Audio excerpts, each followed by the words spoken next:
Are you ready to have a Justin Fields conversation, Tom? Because I feel like this Chicago and KC matchup, I feel like let's just talk about Justin Fields.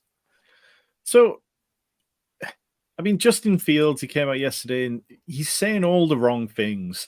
Yes, he briefly blamed the coaching staff and walked that back, and he's kind of saying, okay, that's not what he meant.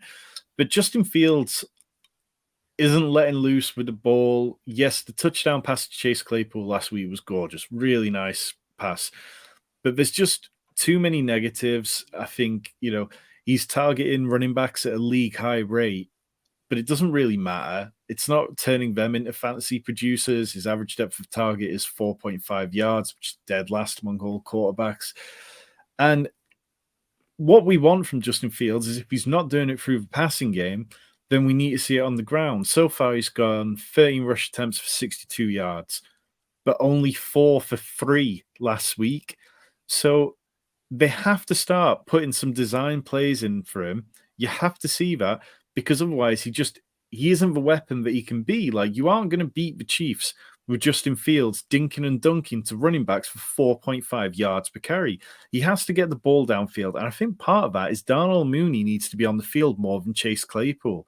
Darnell Mooney is a better downfield threat, and he'll open things up a little bit more for DJ Moore to work in. Cole Kmet is averaging 8.6 PPR points, but he's yet to hit 50 yards. So, I mean, that's just kind of the story with Cole Kmet. He's a touchdown or bust kind of tight end, and he's not somebody I'd ever look to play. Chiefs, you can pretty much start whoever you want. But wide receivers, it's a dart throw every week. Yes, Sky Moore bounced back last week, had 16 points. Saw his snaps fall, though, from 70% down to 60%. Rashee Rice, his snaps dropped from 30% down to 17. His touches dropped from 4 to 2. And we saw Kadarius Toney pretty much consistent around that 25 to 28% snaps. And yes, he gets targeted when he's on the field, but he's just a gadget player. So I don't mind taking shots on Kadarius Toney or Rashee Rice or MVS in tournaments.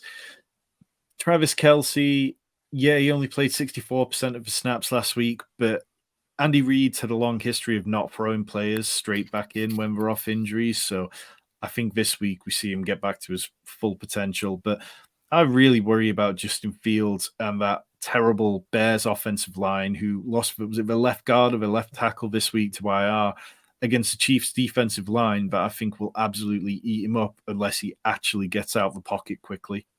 Yeah, I think Nate Davis is gone. I think Chris Jones is going to absolutely eat. I think people want to talk about Kansas City as this elite offense, but they're a top 5 defense right now, and I don't think enough people are talking about how good that is. I feel like I'm turning into a Justin Fields hater, but it's warranted. I went away this week and I thought, I'm getting too negative on Justin Fields. I'm going to clear out everything. I'm going to go back and watch the tape. I've plugged in the 2 games. The issue with Justin Fields when he was coming out as a rookie was that I felt that he didn't process. He didn't go from 1 to 2 to 3 ever.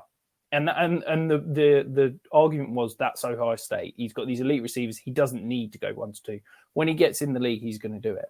He stares down the first read more than any NFL quarterback I have seen. It is appalling. He cannot process. Yes, the offensive line is awful. Yes, they've got issues at receiver. Yes, the offensive play caller is absolutely appalling, and they've got receivers running the same routes and wrong routes, and it's an absolute joke. But Justin Fields needs to be able to do the basics of going from his first read to his second read. He can't do that at the moment, and that's all on him. And I'm convinced that I don't know if Justin Fields is going to be a starting quarterback at the end of the year. So if you're rostering him in Dynasty, I think you need to get out now because that price is only going one way right now.